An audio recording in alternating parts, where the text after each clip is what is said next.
Welcome, everyone, to the podcast. As you can see, we were a little one short tonight. I think he's still back at the banquet talking, as far as the last I heard. But Andy won't be with us tonight. So just thought I'd go ahead and bring on our guests right away. Kind of been talking about a few things in the background before the podcast started. But welcome our guest, our returning guest, Matt Lindle, and Curt, a.k.a. the Corn Dog, back joining us for the first time ever, I think, on this podcast. Yep. So we kind of, Curt, you've kind of raced with us previously, as we can see from all the hardware behind you there. I love me wall. So people may not know, recently, if they're new to the podcast or to the series, we kind of, started a family, right? And you've raced with us at the last couple state fair races. So Yep. we kind of get started into the podcast tonight. You want to go ahead and just tell everybody a little bit about yourself? Yeah, I started in a series in 2005 and raced all the way up till 2022. Got Open Utility Champ that year, so that was a good time to walk away. Got my name on the traveling trophy. I work at DMAC. I'm an automotive instructor there in Ankeny. I got two girls, so one's 3 and one's almost 1. Trying to get them into. She's got a little 12-volt electric 4-wheeler, so trying to get them started young. Well, I do know a guy who about noon o'clock on race weekends, we will have some electric races, I should say. So bring the little ones. Have to do that. So and thanks, Matt, for returning as well. Kind of like your go-to guy for our sport quads. Thought we'd bring Curt on and give a little advice on the utility machines. Yeah, first day being on, and definitely a good idea because I don't know much about utilities. Yes. Yeah, it's a little. It's not bad. A little bit more work. Utilities and side-by-sides. Yep. So when we kind of like throwing the idea around the podcast for tonight, race prep, we're kind of thinking, in my mind, it's kind of like two things. We have the machine and we have the racer. So I think with machine, we can go into greater detail, but let's hit on the racer. What kind of advice or race prep, which we kind of touched about a little bit on the subject on the fitness and nutrition podcast. But what are some of your guys' recommendations as to what a racer should do the week of to prepare for a race? So for me, physically, I tried to kind of cut down my hard workouts, whether it was lifting or running or biking or whatever it may be, riding. I tried to kind of knock those off on either Wednesday or Thursday and be a little more gentle on myself for a couple of days leading up to it if I was still working out. Kind of dependent on work schedule and time and everything. I would just do kind of some lower heart rate zone cardio if I was doing anything. And then, of course, just throughout the whole season, just try not to eat a ton of garbage and drinking all the time and stuff like that. And then the 2 days prior, definitely water load as much as possible. I would drink a lot of water. I would try to get a good 1.5 gallons in a day. The few days prior, that was kind of my physical prep, I would say. Gotcha. Yeah, I'd say, except for the workout part, I would just don't work out. But but basically just clean up my diet, eat a little bit healthier than I normally would. Like I said, stay hydrated, definitely, especially if it's going to be a hot race. I wouldn't quite get 1 gallon a day, but definitely a lot more than normal. Gotcha. So not only is it hydrating, what about during the race? I don't know if we've even kind of talked about this in this series. Do you guys drink water? Matt, you probably are too fast, or we're too fast. You couldn't stop to drink. But, yeah. Do you guys take water intake, Gatorade, Mountain Dew? Yeah. Like some do? I'm a big water guy. I don't actually drink any pop. Be surprised if I drink a can of pop a year. Just never really been a pop guy, so that's easy for me. But day of, A lot of water prior to the race, maybe in an electrolyte packet of some sort, or Gatorade or Pedialyte or something. Never was crazy on those. I had packets of electrolytes that I liked and I used, and then so that would be leading up a couple hours before the race. Have that, and then as far as the actual race itself goes, I used early on in my career, I wore a water pack with just straight water in it. But about midway through, I quit wearing it. I found myself not really drinking it much throughout the race anyway. I didn't like it. I'd forget about it a lot. So I just figured it's extra weight I'm carrying around that I don't need. Now, of course, for the 10-hour, being a whole different ball game, I would wear that and have to have it constantly filled throughout the day. But the normal 2-hour races, I usually didn't drink anything other than in my pit. They would have a water bottle with a straw on it, and I would drink that really quick with either electrolytes in it or just straight water, one of the two, depending on how hot it was. Yeah, I wasn't a big water drinker during the race. I guess I didn't really think about it. Plus, didn't necessarily sit the greatest in my stomach if I drank too much, so it wasn't really worth it for me to have it, I guess. I guess I have a Camelback that I would just drink on a little bit, but like I said, just depending on the race. Sometimes I wouldn't use it at all. Sometimes I would need it, so I would have it just in case. But I tried this was, I don't know, several years ago. I was big into working out and doing like pre-workout and all that stuff. When I tried doing some of that, and I had way better luck just sticking with water.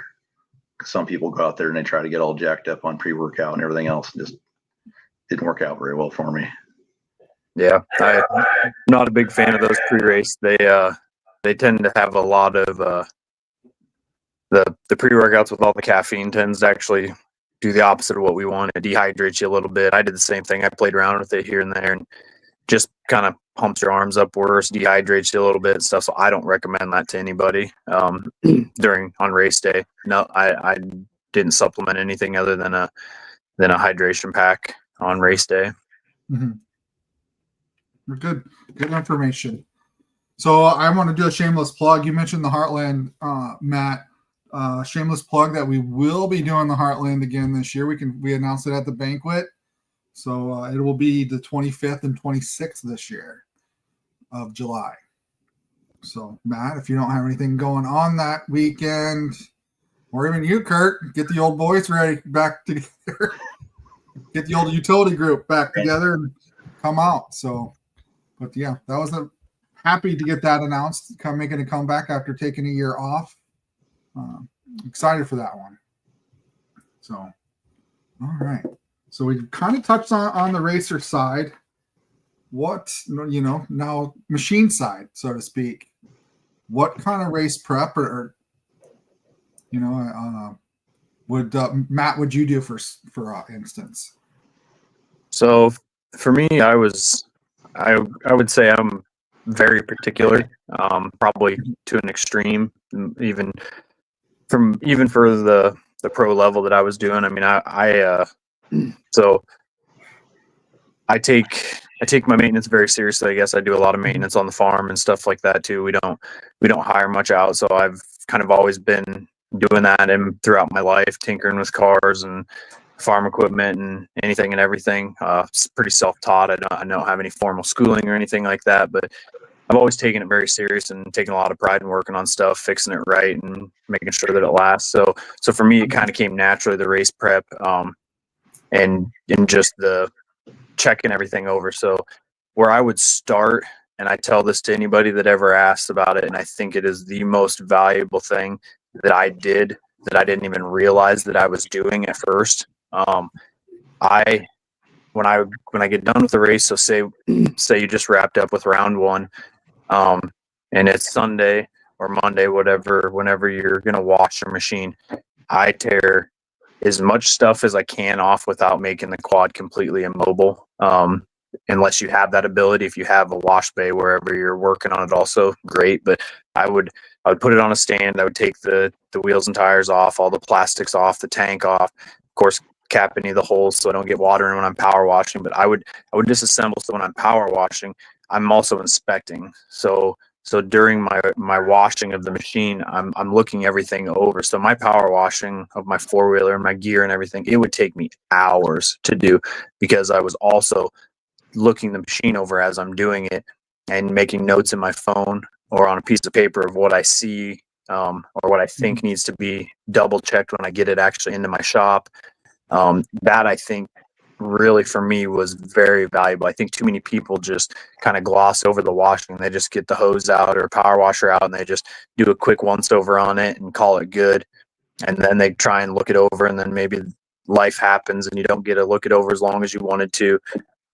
I really put the time in when I was washing to not just necessarily make the machine look good, which that's a byproduct of it. It will look really good if you take your time washing it, but I always knew what my machine needed before it even got to the shop. Usually, I mean, of course, some things would come up and you'd find other things, but also the cleaner it is, the easier you can see something. If your machine's not very clean, you could have cracked or bent the frame somewhere or something and not even known it because there's still too much dirt on it to tell, or whatever. So that to me was a big thing that I just kind of naturally did and didn't realize until much later in my career how valuable I think it was. So I think take the washing very serious, because that's kind of you'll see and notice a lot of things if you have plastics off and you're doing a good job cleaning your machine. And then after that, of course, I would have my list of things that I had found. Or for me, when I got to my later years, when I was really taking it serious and traveling a long ways to GNCCs and stuff like that, I kind of had a schedule on how long I ran clutches, how long I ran clutch cables, throttle cables, brakes, all this stuff. Even if they weren't totally wore out, I would take them off and I'd swap them out and put them on a practice quad or something like that, or sell them to friends if they're in really good shape, things like that, because my race machine just was too important for it to work for me when I'm driving 15 hours to a GNCC race. It just wasn't worth not putting a $50 clutch in or whatever it may be. So I'd get in the shop and I would fix those things that I knew were a problem that I found during washing. And then just evenings after work, that was when I did that work. And then just also look things over again. Then when it got closer to race day, typically I would say on like a Thursday and Friday, I tried to have everything wrapped up on Thursday. That way, if I found anything major, I had a day or two to get it fixed still. But I would go through and I would go over every single nut and bolt on the quad. So another reason for that was not necessarily that I think nuts and bolts are randomly coming loose necessarily, but if you go over every single nut and bolt, one, you'll be surprised. It really doesn't take you very long. Once you do it a few times, there's on like a Honda TRX, there's really you can go over 95% of the quad with 3 wrenches. I mean, there's very few sizes. And when you do that and you're looking at things that in depth, that you're going over every engine bolt and this and that, you notice other little things too. So it's the same thing I was saying with the washing. You would pick up on little things, or you would find something that's loose or whatever, a bushing that's out or whatever it may be, swing arm bearing, something. You'd pick up on something. So I tried to do that on Thursdays, is just go over every single nut and bolt, make sure they're all tight, really looking at my frame and cases, just all that. That to me is also very important. I think a lot of people overlook and would save them a lot of DNFs if you just spent. For me, it took me about 15 minutes once I got good at it.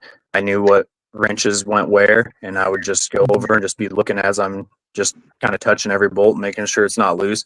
In 15 minutes, I found more things that would have caused a DNF than I care to admit. I mean, I picked up a lot of things that probably would have caused a DNF just doing a quick 15-minute once over on the quad. And then I throw the plastics back on it and we're ready to go racing.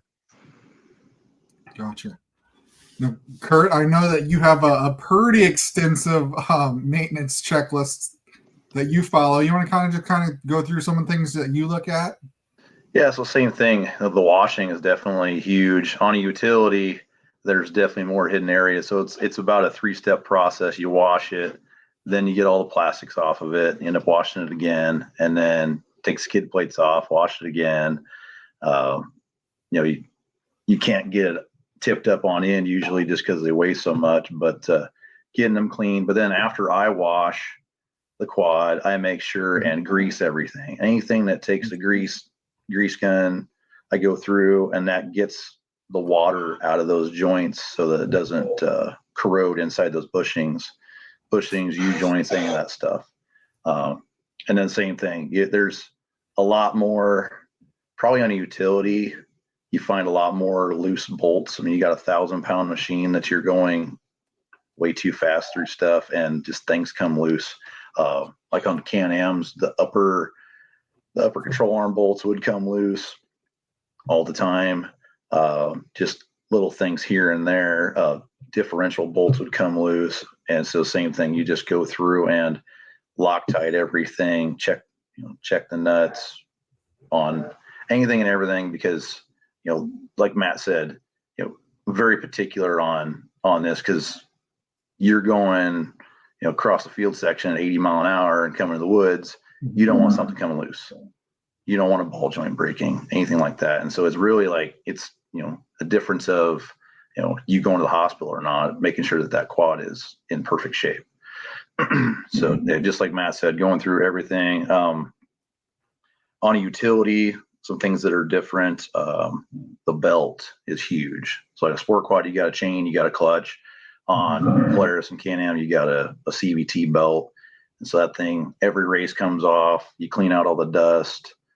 Sometimes I'll take a Scotch-Brite and scuff up the clutches, clean it all up, measure the belt, sometimes replace the belt, because that's really, if that fails, you can't go anywhere. I know one year at Heartland, was going through and going down the pit straight, and the belt just exploded because it was old and should have replaced it. And so ever since then, I'm big on replacing belts, and also, and with a lot of things too, sticking with OEM parts on a utility tends to be better quality. And kind of going back to washing the quad, you want to find that stuff. Let's say you find a loose tie rod, you find a loose ball joint, anything like that. Parts are usually a week out. And so if you got a race in a week, you need to get parts ordered so that they come in on time. But other than that, I mean, it's pretty much the same. I mean, clean an air filter, obviously. Usually having an extra air filter is good to have. Making sure that you're cleaning it, oiling it with the right stuff. Trying to think. Just anything and everything. Brakes. Making sure that the handlebars are straight, because that'll be a telltale if you tagged a tree a little bit or not, and you messed up the alignment. Just anything like that. Yeah, I really agree with the order, or having stuff kind of in order with the wash, with what you said there, the parts being a week out. That was another big thing. I kept a lot of things on hand for the 450s just because I had so many of them and I raced so often. But people that don't, that really will save your ass. I mean, for lack of a better term, it will, because if you find something on Thursday and you got to order it from somewhere because no local dealership has it in stock, you might not be going racing that weekend. But if you found it on Sunday or Monday when you washed your quad, or just some people I know don't wash their quad that are then just being a little more prepared like that, you pick up on those little things, and then you're not scrambling last minute. It's the same, like I said, same effort that you're going to put in on Thursday or Friday washing your quad and getting it ready. You just do it a little sooner. That way you have time if you do find those things. And I can go into a little more detail on kind of my maintenance schedule if we want, but mine was definitely overkill. Unless you're running the AA or GNCC Pro or XC2, I definitely replaced parts that didn't necessarily need replacing sometimes. But for me, it was just the peace of mind, and I had discounts that helped out a lot too, so I could resale the clutch that only had 3 races on it, no problem, because that clutch still has a lot of life left in it. It just wasn't something I was willing to take the chance on for what it cost me to put a new clutch in it. So we kind of talked about cleaning, tearing apart, looking it over, putting it back together. So what happens, when we go into race prep, we're setting it up for the race. Is that then when we, as our previous episodes, Matt, you go in and you make sure your ride height's okay, and what other things then do you check to make sure the machine's ready to go?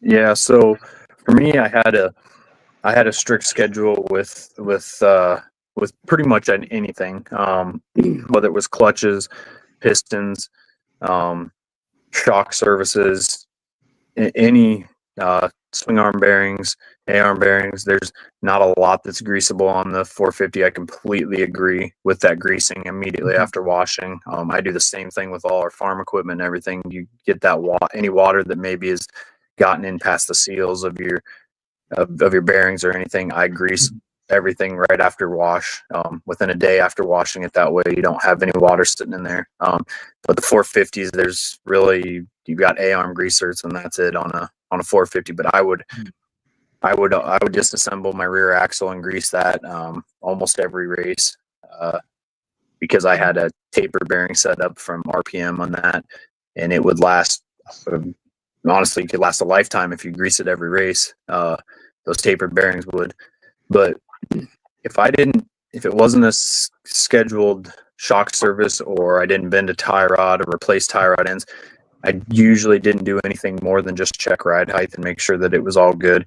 Now, if it was a time where I had to replace swing arm bearings or had shocks serviced or some ball joint, whatever, then of course I would go back through, like we talked on the suspension podcast, I would go back through every step. So I would check the ride height, caster, camber, and toe again. I would get it to the shop, and usually that was like a Thursday, Friday night thing, is just go through and make sure it's all perfectly inspect. But if I never touched anything, usually I only check toe and ride height is all I would double check before a race. And pretty rare for that to get out of whack if you didn't break something or bend something. But if you are tinkering with those, if you did, like I said, replaced a ball joint or a tie rod, you have to recheck all of those and make sure that everything's still in spec. Yeah, same thing on a utility. I would do definitely the toe in, ride height, because that would, like, once again, you may not notice as much on a utility with power steering if you have some type of an issue or something out of alignment, but that would be a telltale. If your toe end's off, something got bent somewhere, and so that would, go into some further inspection with that. But yeah, other than that, ride height. Otherwise, utilities were fairly easy. The engines are kind of like a car engine. We didn't have to change oil in them as much. Check, make sure bolts are good, differential fluids are good, transmission fluids good, and put an air filter in and go again. Yeah, that's one thing I will say. The air, then for me on a sport quad side of things, the absolute, you have to do it every race, is wash it thoroughly, replace your air filter with a clean one, or wash the one you have and change the oils.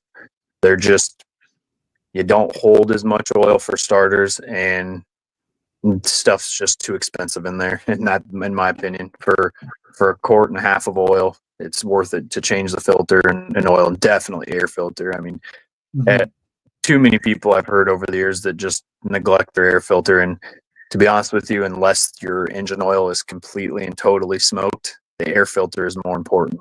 That dirty air filter will toast a top end so freaking fast, people don't realize. I actually have a couple pistons hanging on the wall in my quad shop that'll prove to you what a problem with an air filter will cause. Yeah, the air filtration, the air boxes on utilities is so much better.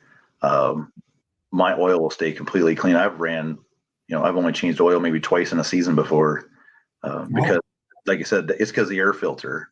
The cleaner you keep the air filter, the cleaner you keep the oil. Now, on a utility, you don't have the transmission and clutch also sharing the engine oil, so it stays a lot cleaner than what a sport car would.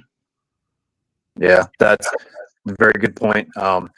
And you don't have them sharing if you have a Honda, which is also another bonus to a Honda. They're a little smarter in that department. They don't share, but I also will say that in all my years of racing, clear back to 2006, I believe is when I started, I have never once had a clutch failure in a race. Big tires, little tires, GNCC, Iowa, OMA, even just riding on the farm. I've never once had a clutch failure. And I chalk that up to two things: being religious about changing my oil and running quality oil. And for me, my oil of choice was AMSOIL. They didn't sponsor me. I had no discount or anything, but I do believe in their stuff. I still use it to this day in everything that I own.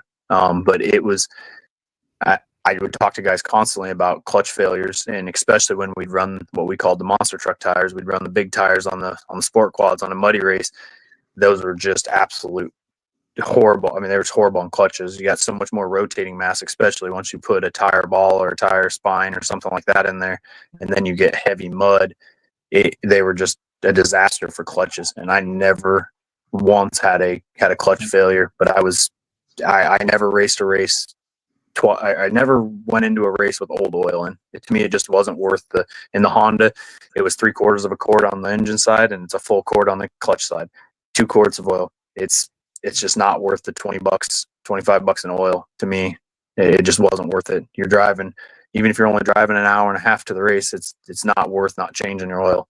And also, if you inspect your oil and your oil filter like I did, I cut apart every single oil filter I took out of the engine. So I would see if there was ever anything getting ready to let loose. In all my years of racing, I only had one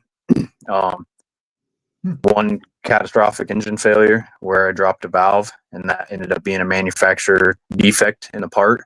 And I also chalked that up to that. I would catch it prior to, because I would take that oil filter apart and I would see, okay, this is a 50% more shavings, or maybe I'm seeing a little gold color in here or something. And I knew I had something that was going to be a problem. So we would then either tear the engine down or swap it out with one of my other 4-wheeler engines that I had, because I had always had multiple quads. So that to me that was a luxury I had, because I took it so serious and I had multiple machines. But if you're religious about changing your oil, you'll figure out if something inside's going wrong before it actually causes you to either ruin a head or a case, for that matter. I mean, then stuff starts not being a couple $100 to fix. You're talking about a few $1,000s to fix at that point. And to me, that didn't sound like any fun. So I would always try and catch things before they got to that point. Gotcha. So I wrote some notes down as we were talking earlier. How often do you guys, when you inspect your brakes, how often do you change them? Do you just look when they look bad, or do you have I'm going to go 2 races and change it, or change it every race? You guys have a preference? For me, I started every season with brand new pads and rotors on every race machine, because they like the rotors and the pads will kind of marry together, and they will last quite literally 10 times longer if they're both brand new. Of course, that's a little more expensive, but I would start every season like that. And then from there, I would just inspect. Rear brakes typically seem to spend a lot more time in mud and water, so they would wear out faster for me, definitely. But on a race quad, I never let them get below 50% unless it was a bad race and it just wore them completely out in one race, which has happened. Typically, I'd swap them out pretty often and put them on a practice quad or something like that. But front brakes for me would last quite a while, usually with new rotors and pads at the beginning of the season. But I would also wear rotors out, so that was another thing that I know a lot of guys didn't. But I would wear rotors out. About all I could get out of them was a season. I don't know. I'm sure utilities aren't great either. I know they're a lot heavier. Yeah, if we ran a Can-Am pad, like if you bought it off the showroom floor and took it and raced it, that pad would last you 1 race. So I went to a DP pad that's a full metallic, and they would last quite a while. Sometimes they would kind of lose their friction, so I would switch them out before they would wear out. So they would last a long time. I end up having more issues with changing brake fluid out versus brakes because more weight, a lot more heat. And some people that like Rick Valentine, for instance, he likes to have a lot of rear brake, and he would go through and a couple laps in and boil his brake fluid. And so we switched to a Motul 600 synthetic brake fluid because brake fluid will absorb moisture. So every time you wash your quad, it's going to absorb water in the brake fluid, and that's going to make it boil quicker. And then you lose your brakes. You basically hit the foot brake or hit the hand brake, and it's squishy. And with a 1,000-pound machine, that's not good. So I've had more issues with that versus wearing brake pads out. Okay. So, Curt, you have a multi-page checklist there. Is anything you want to add maybe from your checklist we haven't covered so far? I don't want to go through all. Let's see here. I mean, there's just a night. So I'm working on just kind of a general checklist that I can share out because the older I get, the more I like lists, and it kind of keeps me on track of, because like I said, if you do it day in and day out and you get in the habit, you just do it. Then if you got, kids machines, or you got a side-by-side you're also doing, or like I do some side work on other people's stuff, it's hard to keep track what's what.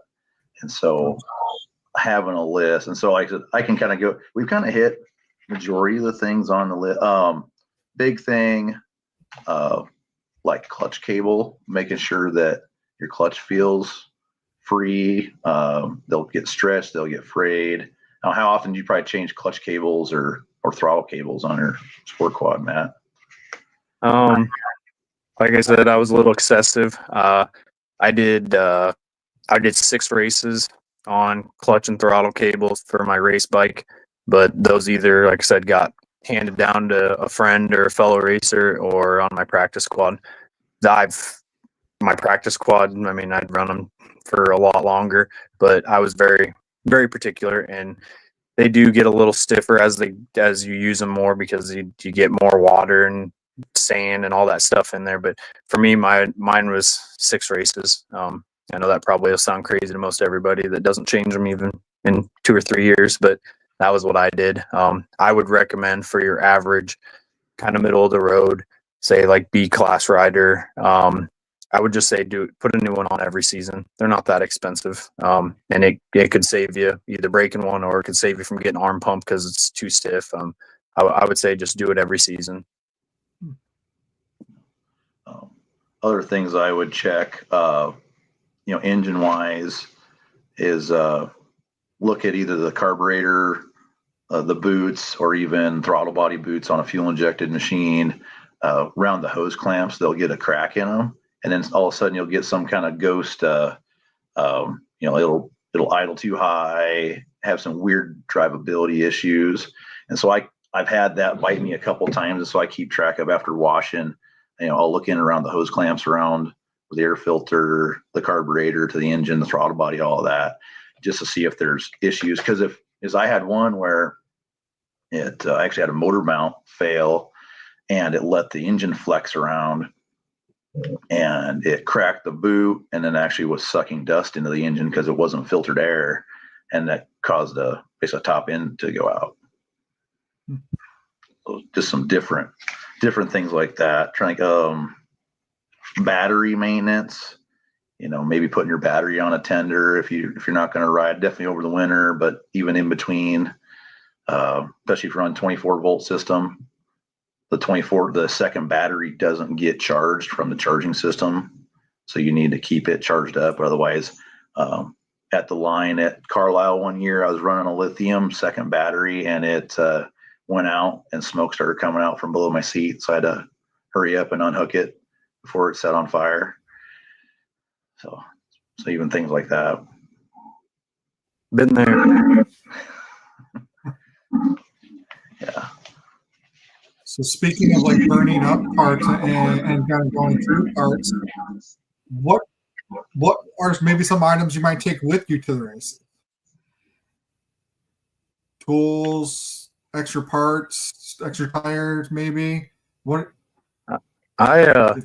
So at the beginning of my career, I used to take a lot. I was very, very worried about a lot of things. I would take any easy to grab spare parts or anything I could think of.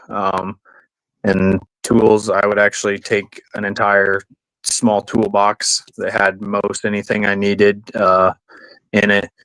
But as I got further along and I trusted my maintenance, like I said, because I took it so serious, I learned my machine very well because I only ever rode a Honda TRX 450R. That's all I ever did. So I got very, very familiar with my quad. I got basically a trusted maintenance plan. And I knew everything that went on with it. There's only two people that ever touched three people that ever touched my race quad. It was either Bart Thomas, myself, or Jamie Weckel. And that was it. So, and I trusted those two guys as much as I trusted myself or more. And so I really trusted towards the end my maintenance. I didn't take honestly a thing. I had to run flat system in my tires. I would drive 15 hours to a GNCC and I wouldn't have anything but spare goggles. There was absolutely nothing. To me, I just trusted everything. And also when I got to that level, I kind of knew if you had any big problem, you weren't salvaging a top 20 overall. And I didn't get points if I wasn't in the top 20. So it didn't really matter to me at that point. But I just got to the point where I really trusted myself and the people that I had around me helping me. And so I honestly didn't take anything to the races. And I think that's a valuable thing that I don't think a lot of people have. But if they put in a little extra effort in the week, I think they could get themselves there after a year or two. You would really learn your machine and you would learn to trust what you're doing is working. You wouldn't have DNFs and stuff like that. I do believe in that. Yeah, it was the same way. I think I took enough tools to begin with. I could probably rebuild the whole quad at the track, but like I would basically have a little tool bag I get a little cordless air compressor for the tires. And then I would have a couple tools and a spare belt. With the CVT belt, you just never know.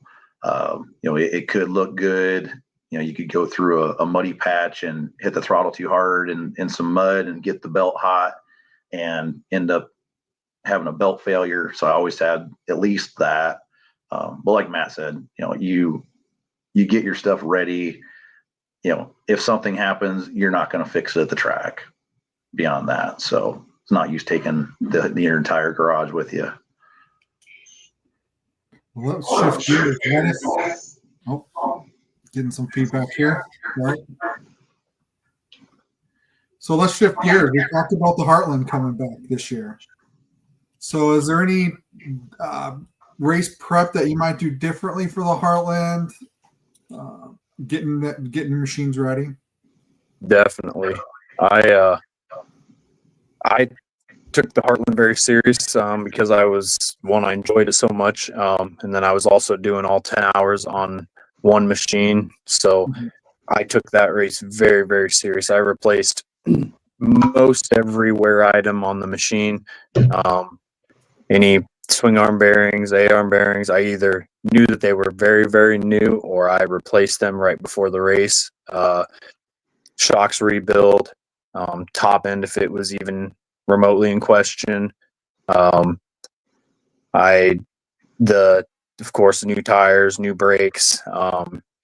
And for me, that was the race that I did still take quite a few parts with because that's a whole different ballgame. That's not the normal 2 hours. So I did take most of a quad. I mean, it wasn't the whole entire machine, but I did take a lot. I mean, I took tie rods, spindles, axles. I mean, I took it all that I could think of that was replaceable within an hour because I knew I could at least still have some sort of shot at a podium if I could get it replaced that fast. So anything that I knew I could replace in an hour, I took with me because that is the one race that you do have time to fix stuff for sure. But to me, I still really trusted my maintenance, and I had a steering stabilizer fail on me at the Heartland. Other than that, I never did have any major issues at the Heartland either. But I replaced pretty much everything going to that. New grips,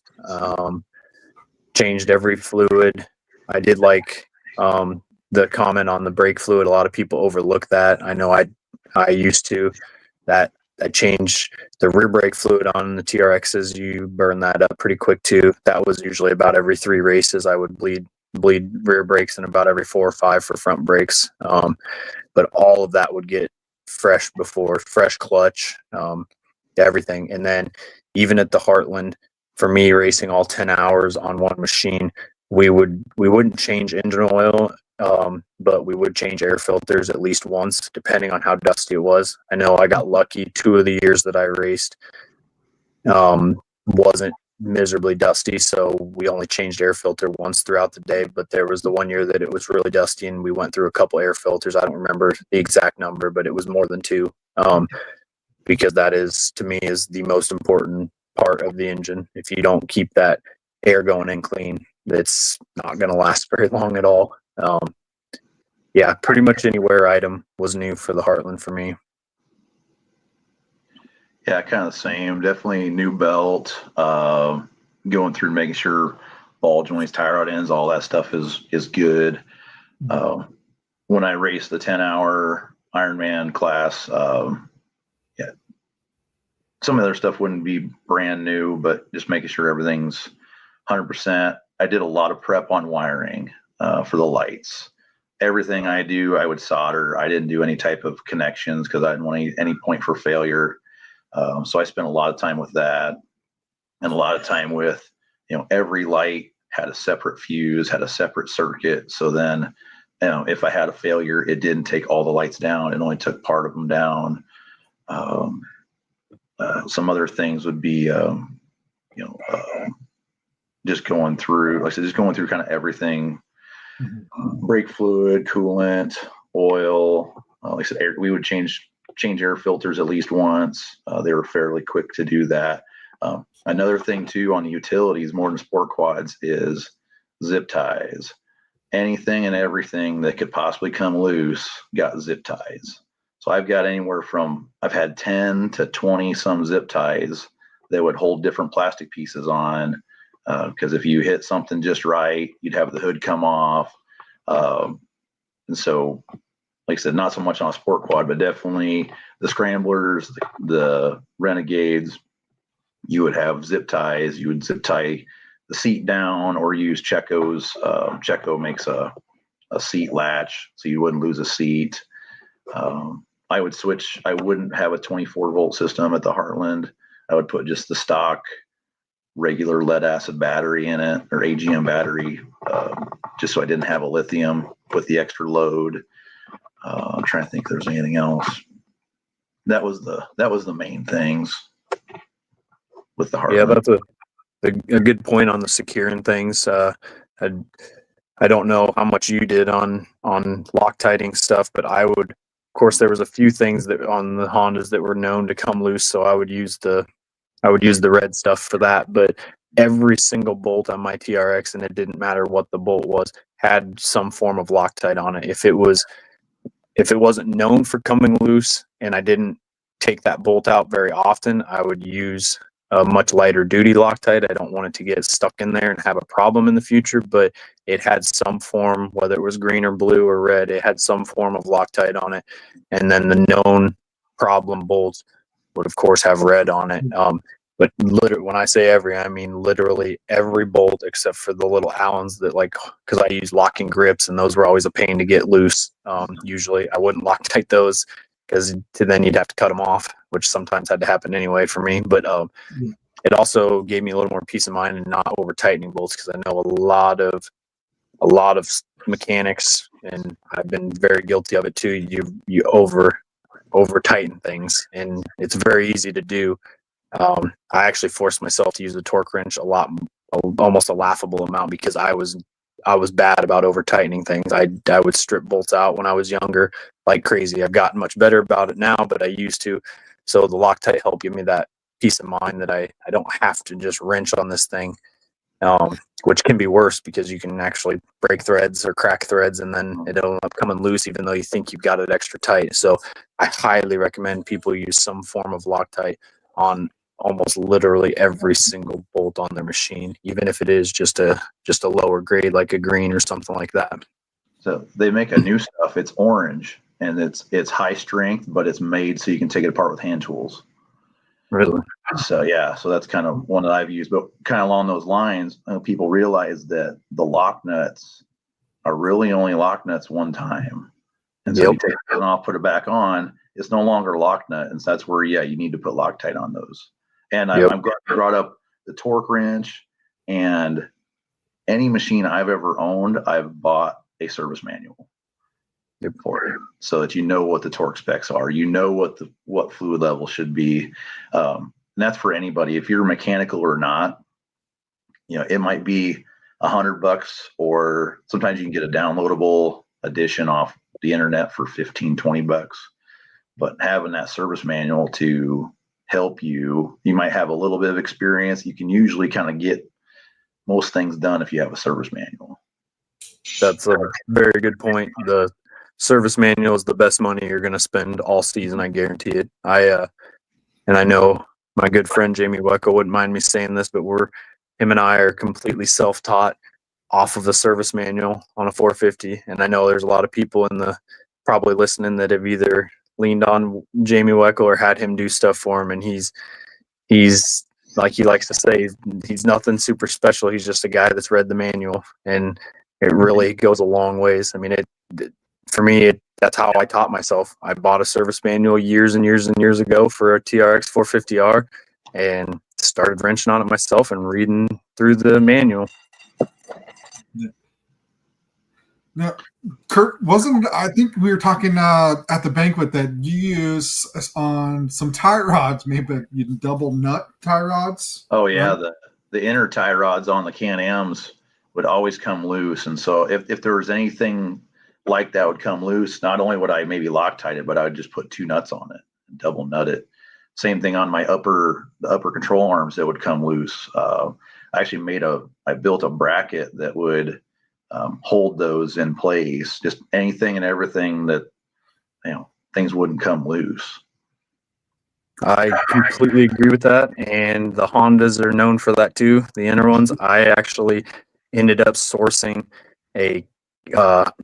so on the Hondas, I ended up sourcing a castle nut that I could then put a wire through, but I would also completely drench it in red Loctite before I put it on there, because even with red Loctite and a castle nut, I have still, believe it or not, had one come loose at the very first AXCC race ever in Texas.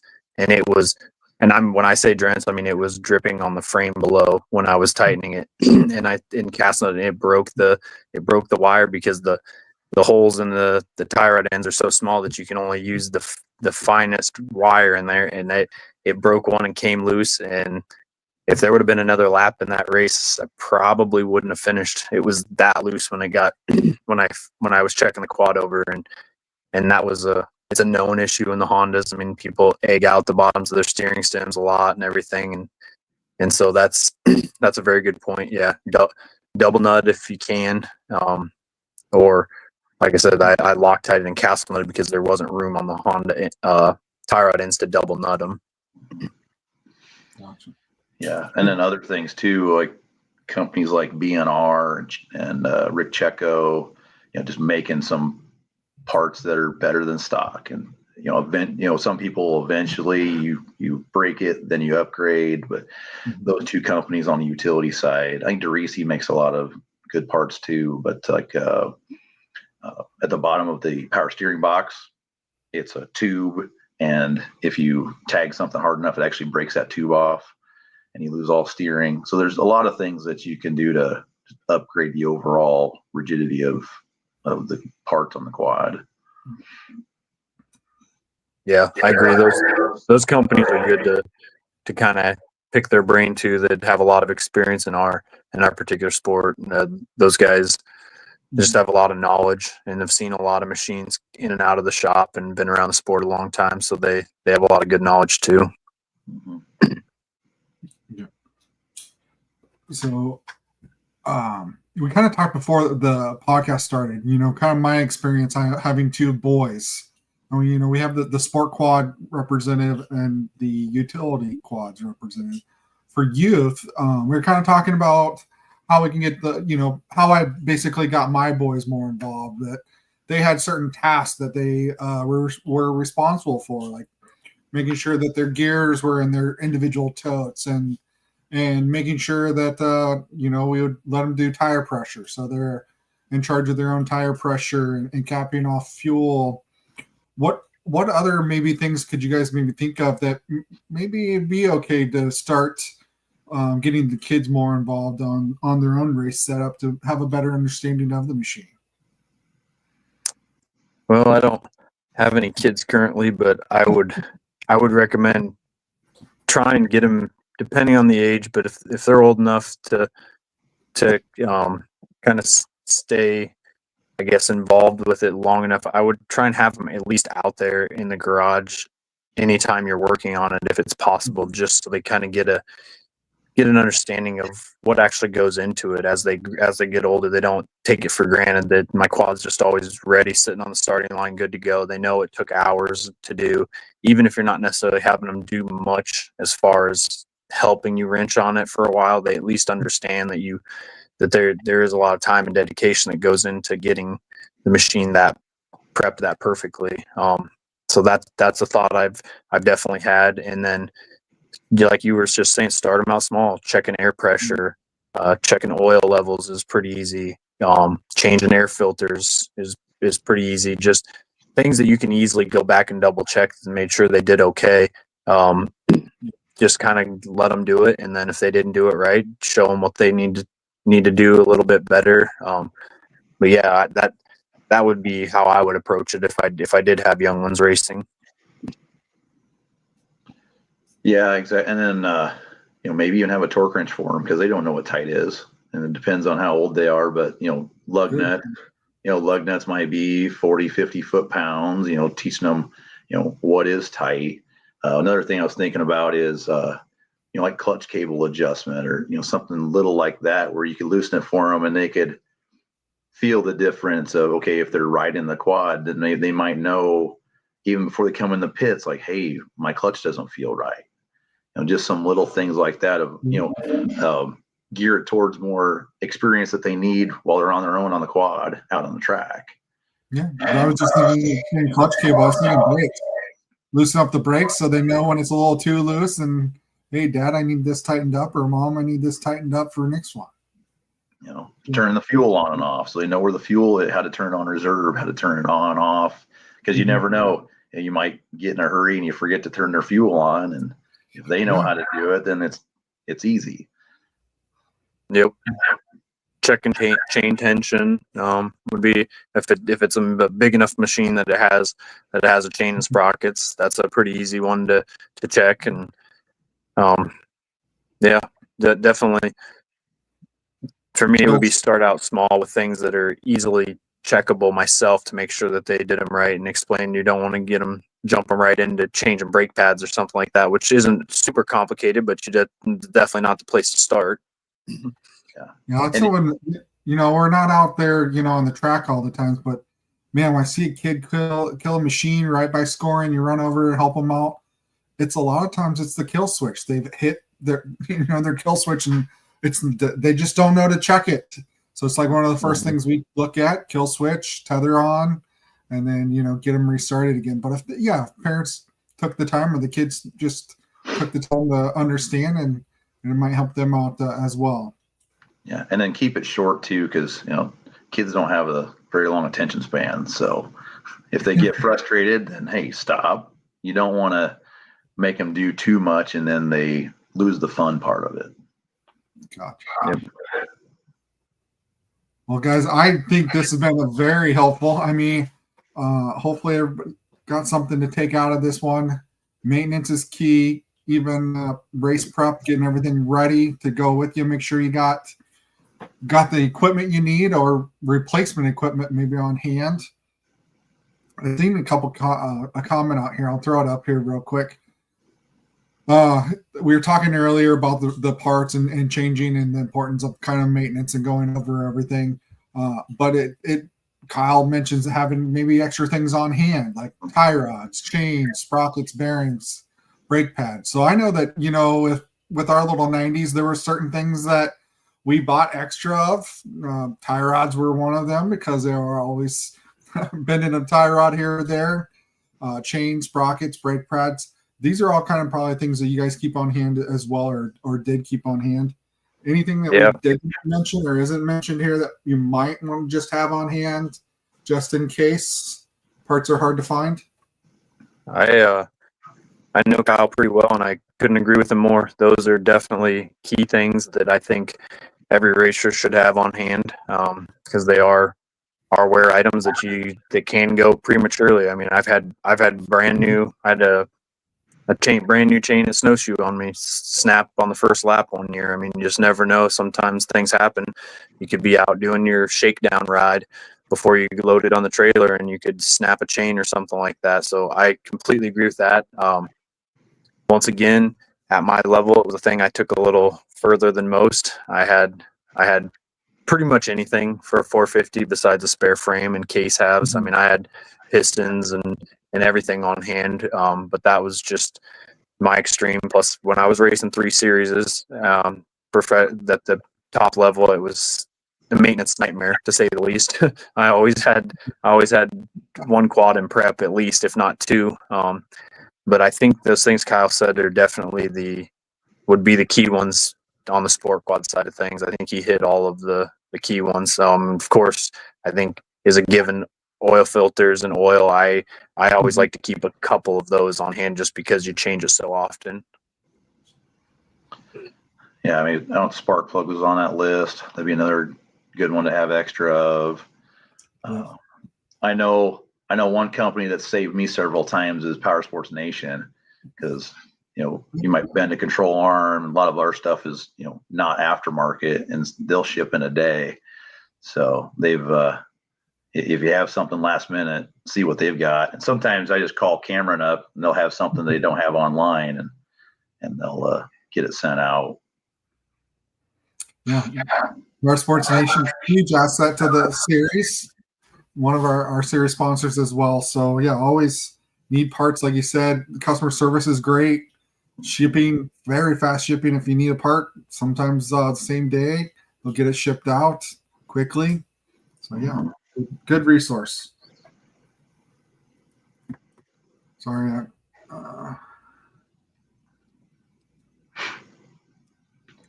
So I have Andy's supposed to be working, but he's sitting here asking me a question for Matt. Have you ever needed a framing in a pinch? And if so, what did you do? Yeah, I'm pretty sure he knows the answer to that.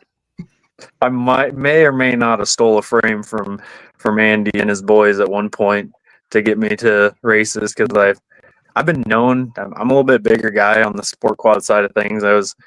I think at my absolute lightest, I was 180 pounds racing, but most of my career I was around the 200-pound mark. So at my level, I was definitely one of the bigger guys, and I was known for breaking frames, even gusseted ones sometimes. So I started doing all my own frame gusseting and everything, and I've done some for quite a few other Iowa racers and even GNCC guy or two. But yeah, I broke a frame one year, I believe at round 2 GNCC down in Georgia, and Andy bailed me out, got a frame, so I was ready to go for round 3.